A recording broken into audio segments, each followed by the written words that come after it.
신약성경 169페이지 요한복음 13장 1절 다 같이 한 목소리로 읽겠습니다. 유월절 전에 예수께서 자기가 세상을 떠나 아버지께로 돌아가실 때가 이른 줄 아시고 세상에 있는 자기 사람들을 사랑하시되 끝까지 사랑하시니라. 아멘. 오른손으로 하나님 말씀 성경 들고 말씀을 듣기 전에 마음을 활짝 열겠습니다.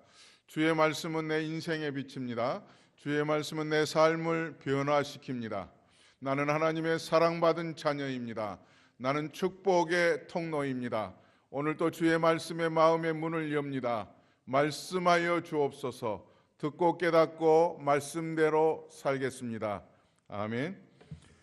특별히 정료 주일 예배에 나오신 모든 성도 여러분들, 특별히 우리 자녀된 우리 유스그룹과 EM 형제자매 여러분들에게 하나님의 풍성하신 은혜가 삶에 가득가득 채워지기를 주님의 이름으로 간절히 축복하고 기도합니다.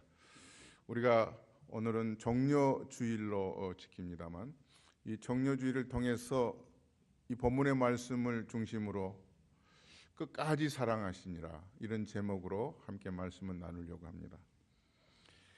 요한복음 안에는 예수님께서 공적인 주님의 행적을 드러내는 곳이 1장에서부터 12장에 나와 있습니다. 그곳에서는 많은 사람들을 만납니다. 그리고 13장, 오늘 본문을 시작하는 이곳에서부터 16장까지는 예수님이 개인적으로 사적으로 제자들과 함께만 하늘의 비밀의 말씀을 들려주시기 위해서 만나는 장면이 기록되어 있습니다.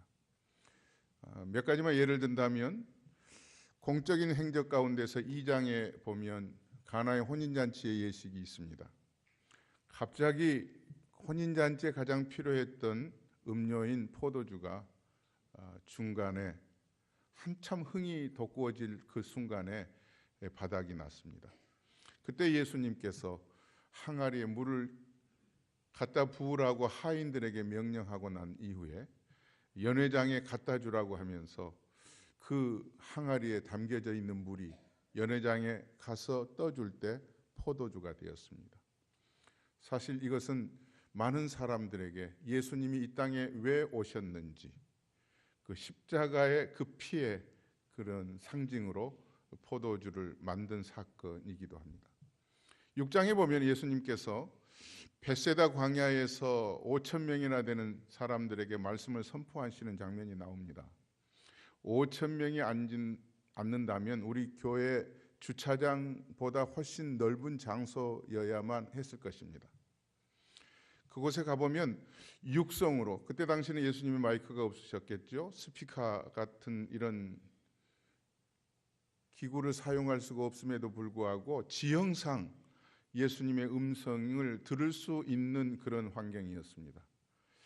그곳에 방문해 보신 분들은 그 자리에 예수님이 서 계셨던 자리가 표시가 있는데 이곳이겠거니 하고 이렇게 큰 소리를 질러보면 뒤에 멀리 떨어져 있는 사람들에게도 분명하게 들릴 만큼 그런 아주 좋은 장소였습니다. 그곳에서 어린아이가 도시락 하나, 물고기 2마리와 보리떡 5개 있는 그 도시락을 가지고 5,000명에게 말씀을 전파하신 이후에 백성들이 굶주려 있는 것을 아시고 축복하시고 나누어 주라고 해서 그들이 다 먹고 배불리 먹고 12강주리가 남았던 사건입니다. 이 공적으로 많은 무리들에게 예수님이 하신 일들이죠. 그리고 요한복음 8장에 보면은 간음하다가 현장에서 붙들려 온 여인이 있었습니다. 아마 그 당시 사두개인들이나 바리새인들이 예수님을 시험하기 위해서 그 앞에 무릎 꿇려 놓고는 이 여자를 어떻게 하면 좋겠느냐고, 현장에서 간음하다 붙들려 온 이 여인을 어떻게 하면 좋겠느냐고, 율법을 예수님이 어떻게 해석할 것인가를 시험하고 있는 것입니다. 율법에는 현장에서 간음한 여인은 돌로 쳐 죽여야 마땅한 그런 율법의 기록이 있습니다. 그런데 예수님이 이것을 뒤집어 엎으셨습니다.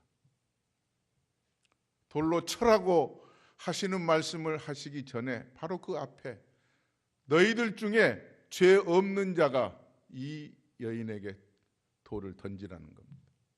아무도 돌을 던진 사람이 없었습니다. 다 의로운 줄 알았고 자기네들은 다 율법을 잘 지키는 줄 알았는데 예수님의 그 음성 속에 하나님의 권위가 담겨져 있었습니다. 죄 없는 자가 돌로 치라.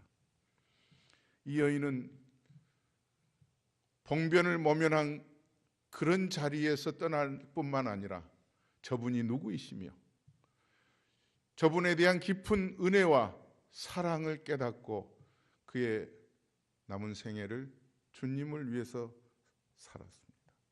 이런 공적인 많은 사람들을 만나서 행하신 예수님이 13장에 들어와서는 12제자를 모으셨습니다. 그리고 허리에 수건을 차셨습니다.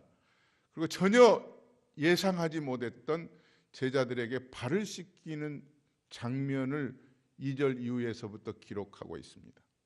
발을 씻기신 후에 최후의 만찬이라고 할 수 있는 성만찬을 하려고 합니다. 이때는 시기적으로 예수님 십자가에 못 박혀 돌아가시기 직전 목요일쯤으로 기록되고 있습니다. 그런데 이 말씀은 예수님이 비밀스럽게 제자들에게만 해주고 싶으신 그런 마음으로 이 말씀을 전파하고 계십니다.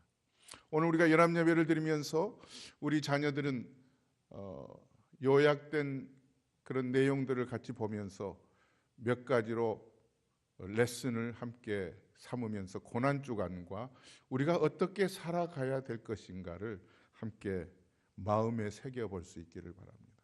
첫 번째로 우리가 먼저 유월절 전에 자기가 세상을 떠나 이 말씀을 하고 계시는데 전체 1절을 한번 우리가 영어로 먼저 읽고 그 다음에 한글로 한번 같이 읽겠습니다. 자, 우리 영어로 같이 한번 읽습니다. Now, before the festival of the Passover, Jesus knew that his hour had come to depart from this world and go to the Father. Having loved his own who were in the world, he loved them to the end. 자, 우리나라 말로 읽습니다. 유월절 전에 예수께서 자기가 세상을 떠나 아버지께로 돌아가실 때가 이른 줄 아시고 세상에 있는 자기 사람들을 사랑하시되 끝까지 사랑하시니라. 첫 번째 우리가 여기서 얻을 수 있는 레슨은 세상에 영원히 천년만년 살지 않는다는 사실이에요.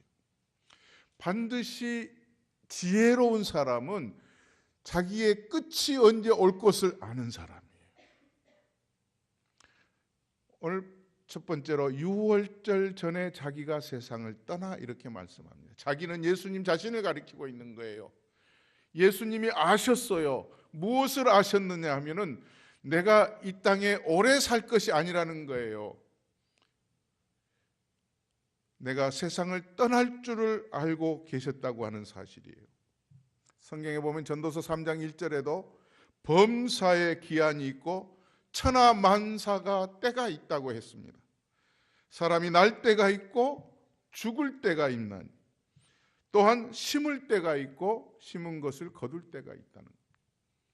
저와 여러분들은 오늘 종료주일을 지내면서 예수님이 지혜롭게 자기가 이 땅에서 영원히 사는 것이 아니라 죽을 때가 있다는 것을, 세상을 떠나야 되는 그런 때가 있음을 깨달았던 것처럼, 아셨던 것처럼 저와 여러분들의 삶에도 때가 있는 것을 기억하면서 사는 여러분 되시기를 주의 이름으로 축원합니다. 분명히 알아야 되는 거예요. 우리가 비행기를 타고 오하이오 공항에 도착하면 안내방송이 나오죠. 한 30분 전쯤, 착륙하기 30분 전쯤 이제 곧 오하이오 공항에 도착합니다. 목적지에 도착하는데 시트벨트를 다시 매시고 준비하시기를 바랍니다. 하고 난 다음에 바퀴가 내려오는 소리가 들립니다. 그리고 조금 있으면은 착륙하는 거예요. 만약에 안내 방송이 없이 바로 착륙하기 직전에 1, 2분 전에 이제 곧 도착을 합니다 하고 바퀴가 내려온다면 이 비행기는 분명히 큰 사고를 만날 거예요. 인생이 그래요. 그런데 어리석은 사람의 특징은 뭐냐면 자신의 한계를, 자신의 때를 모르는 거예요. 어찌 보면 천년만년 살 줄 아는 거예요. 자신의 무지나 죽음을 모른 채 아주 오래 살 것처럼 살아가는 거예요. 그래서 감정대로 소리 지르고 본능대로 행동하는 사람, 이런 사람은 미련한 사람이에요. 예수님은 며칠 후면은 자연사로 돌아가시는 것이 아니라 하나님의 때에 자기가 십자가에서 죽으실 것을 아셨다는 거예요. 예수님은 이 땅에 오신 목적을 분명히 가지고 계셨어요. 마가복음 10장 45절은 성경은 이렇게 자신이 이 땅에서 어떻게 죽어야 될 것인지를 이미 말씀으로 기록해 놓고 계시는 거예요. 마가복음 10장 45절 말씀 다 같이 한번 읽겠습니다. 인자가 온 것은 섬김을 받으려 함이 아니라 도리어 섬기려 하고 자기 목숨을 많은 사람의 대속물로 주려 함이니라. 자기 목숨을 많은 사람의 대속물로 주기 위해서, 죽기 위해서 이 땅에 오셨다는 것을 아시는 거예요.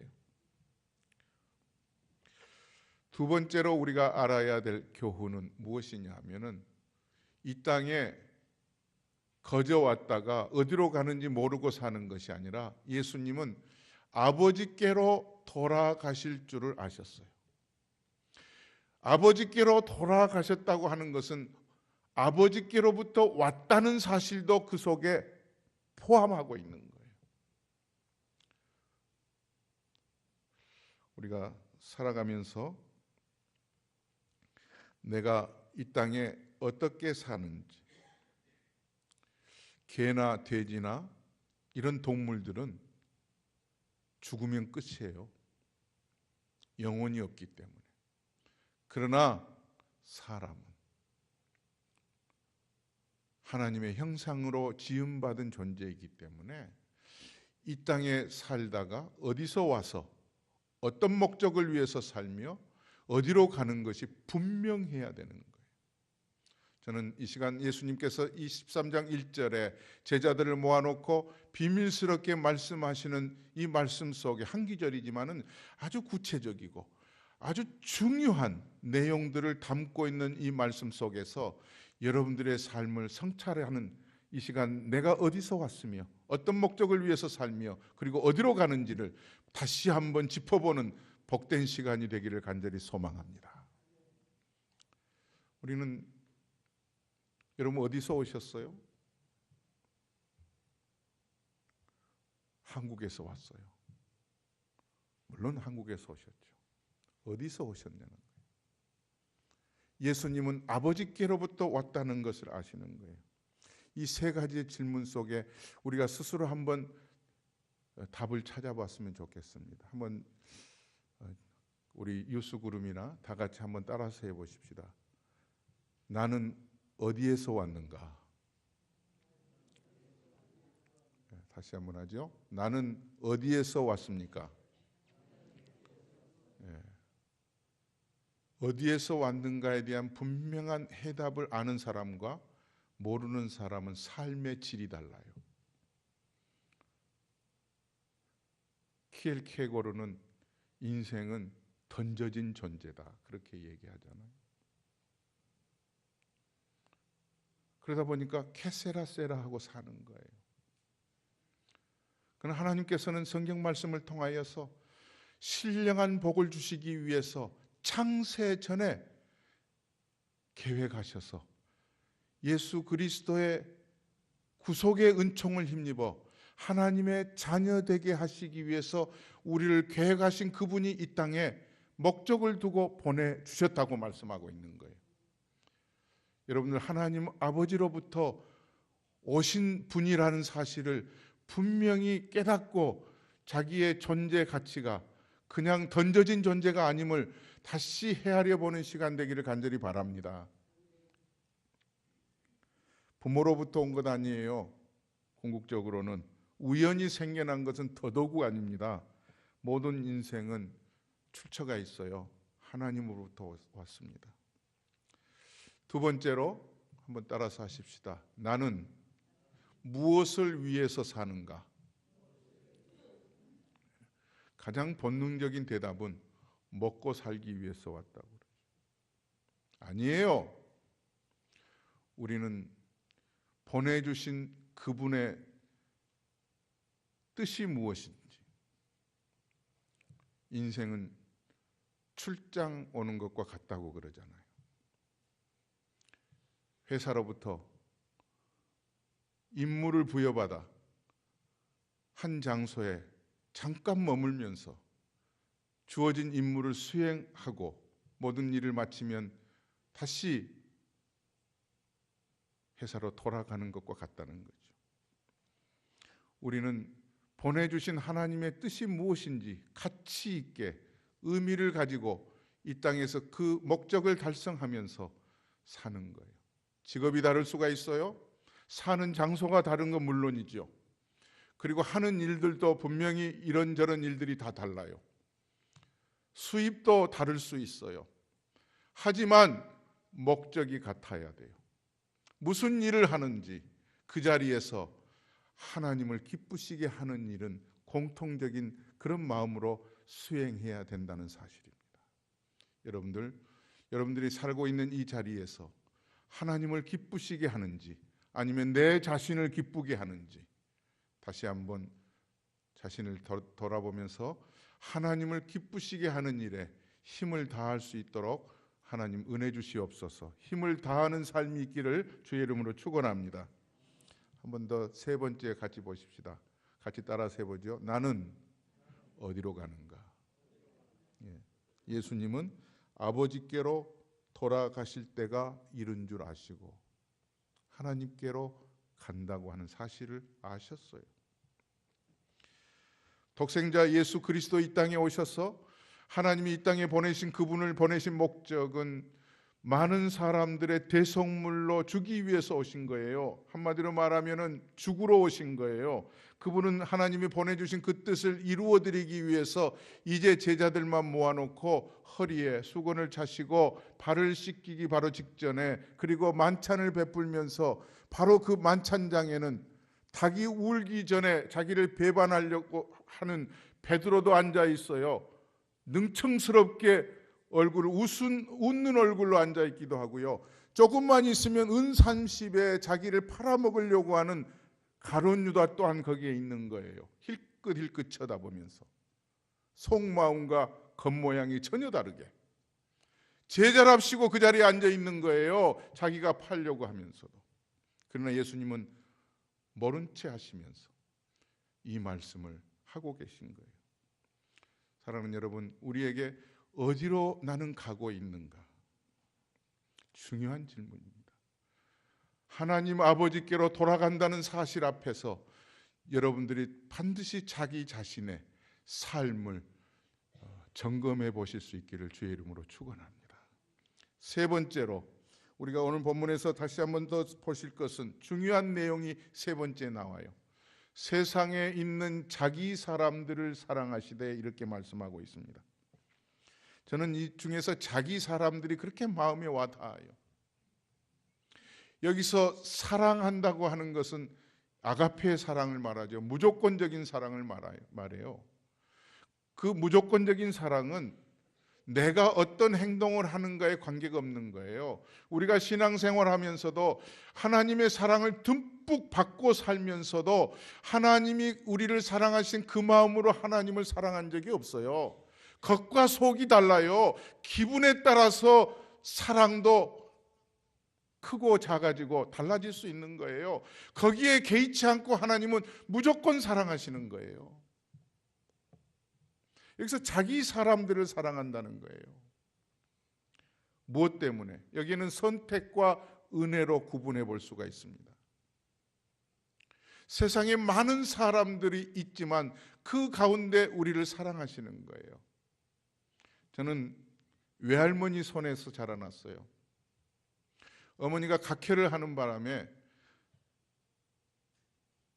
격리 당한 어머니를 겨우 하루에 한 번 잠깐 보고 할머니 집으로 돌아가면 우리 외할머니에게는 애지중지하는 손자들이 여럿 있었어요. 그런데 저는 외손자인데도 우리 애할머니가 불러준 손자들 이름 부르는데 다들 이름 부르는데 저만 부를 때 달라요. 뭐라고 부른 줄 아세요? 학교 갔다 오면은 아이고 내 새끼 오냐 그래요. 내 새끼라고 불러주셨어요. 그건 뭐예요? 사랑을 담고 부르시는 그런 부름이었어요. 오늘 예수님께서 하시는 자기 사람들이 바로 이런 거예요. 저와 여러분들이 하나님의 자기 사람 될 자격 없는 거죠. 무엇으로 우리가 해석할 수 있어요? 하나님 왜 나를 선택하셨어요? 왜 하나님 나에게 은혜 주세요? 무엇 때문에? 해답이 없어요. 하나님의 눈에 나를 향하신 사랑은 콩깍지가 끼어서 그런 거예요.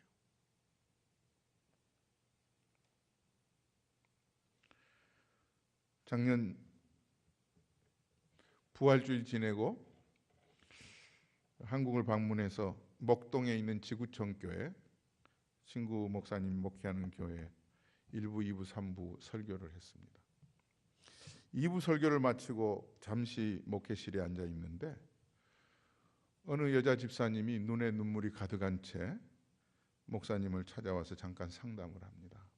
옆방으로 옮겨서 무슨 얘기를 나누고 나왔는데 펑펑 우는 소리가 들리는 거예요. 무슨 일이지? 무슨 애환이 있는가 보다.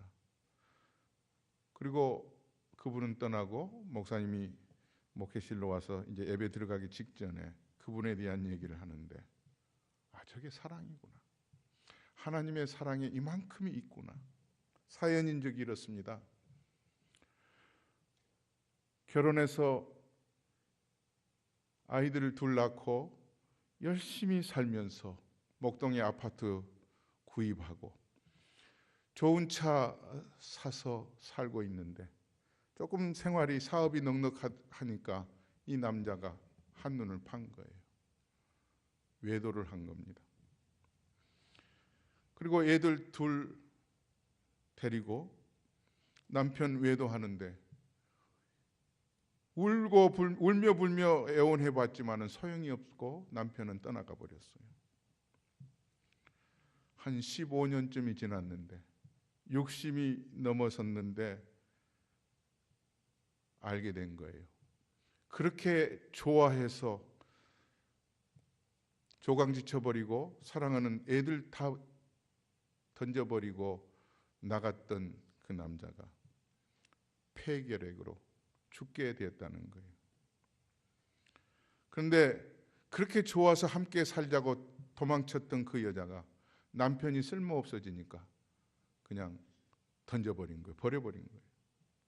이 소문을 듣는 이 본처가 혼자 아이들 둘 키우고 자기도 고생스럽게 살았는데 그냥 그 얘기를 듣고 지나칠 수가 없더라는 거예요. 자기가 예수를 믿는데 예수를 믿는다는 게 무엇인가? 마음 한편에서는 받아줘야 돼. 또 다른 한편에서는 미쳤어? 자기가 새벽 기도회를 100일을 했다고 그래요. 그런데 자꾸 기도하면 기도할수록 예수를 믿는다는 게 뭐니? 하나님으로부터 사랑받는다는 게 뭐야? 받아주기로 했어요. 그리고 집으로 돌아왔는데 아무것도 묻지 않았어요. 그리고 병간호를 시작하고 나중에는 호스피스로 가고 그리고 장례를 마치고 와서 이런저런 감사 인사를 하는 시간이었다고 그래요. 그런데 이런 얘기를 목사님에게 마지막 했다는 거예요. 그래도 목사님, 제가 잘한 것 같아요. 제가 잘한 것 같아요. 남편을 받아준 게 잘한 것 같다는 겁니다. 우리는 하나님의 큰 사랑을, 자기 사람들을 사랑하시는 그 사랑 받고 살면서도 내게 이익이 있으면 좋아해요. 그러나 내게 이익이 없으면 그냥 버려버리는 게 우리예요. 요즘 보세요. 전직 대통령도 돈, 명예, 권력을 다 가졌을 때는 수많은 지지자들과 주변에 많은 사람들이 몰려왔었을 텐데 떠나는 것, 구치소로 가는 것을 보니까 지지자가 보이지를 않아요. 이게 세상이에요. 사랑하는 여러분, 우리가 하나님께서 우리에게 주신 그 사랑 그대로 되갚을 길은 없어요.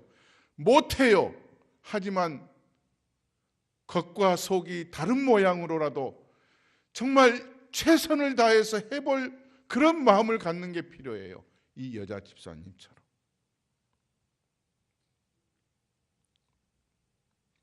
왜 하나님이 우리를 선택하셨을까요? 왜 하나님이 우리에게 이런 은혜를 주신 걸까요? 이유는 몰라요. 그러나 우리는 그 사랑을 받고 사는 거예요. 웬일인가, 웬 은혜인가, 그 사랑 크셔라. 그건 웬일인지 몰라요. 왜 내게 이런 은혜를 주시는지, 그 사랑이, 큰 사랑이 오늘 이 시간에 여러분에게 다시 한번 풍성하게 임하기를 간절히 소망합니다. 마지막 한 가지로, 자기 사람들을 사랑하시는데 끝까지 사랑하신다고 그래요. 끝까지. 내 얼굴빛이 달라져도 우리는요, 좋을 때는 하나님 사랑한다고 찬송해요. 그런데 그렇지 못할 때도 참 많아요. 그럼에도 불구하고 주님은 얼굴색 하나 변하지 않아요. 이게 주님이세요. 여기서 끝까지라고 하는 말은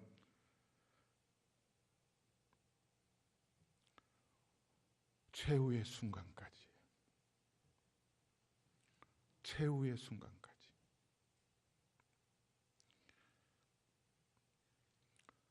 우리가 과거에 어떠했든지, 그리고 미래에 어떻게 내 삶이 바뀌든지 관계없는 거예요. 예수님은 세월이 흐르고 환경이 바뀌어도 거기에 전혀 개의치 아니하시고 우리를 끝까지 사랑하신다는 거예요. 그 사랑 안에 구원도, 기쁨도, 감격도, 위로도, 평안도, 그리고 용서도 있습니다. 우리의 사랑은 엔들리스가 아니에요. 그러나 예수님의 사랑은 끝이 없는 거예요. 우리는 예수를 믿어도, 주님을 사랑한다고 해도 이중적이에요. 이 지구상의 인간들이 누구도 그러지 않는 인간은 없어요. 하나님만이 진실로 무조건적인 사랑 가지고 계실 뿐이에요. 그럼에도 불구하고 겉과 속이 다르게 주님을 섬긴다 할지라도 주님은 왼눈 하나 깜짝 안 하세요. 그런 줄 알면서 우리를 사랑하셨기 때문에 그런 거예요. 오늘 또 그분이 십자가 지시고 올라가면서 우리를 향하시는 말씀이 자기 사람들이라고 하세요. 그리고 사랑하신다고 말씀하세요. 그 사랑이 끝이 없다고 말씀하고 계시는 거예요. 이 사랑이 오늘 세례를 받고 입교문답을 하고 예배를 드리는 모든 여러분들에게, 제자들에게 하시는 이 말씀이 여러분에게 주시는 말씀으로 받아 누릴 수 있기를 주님의 이름으로 축원합니다. 기도하겠습니다.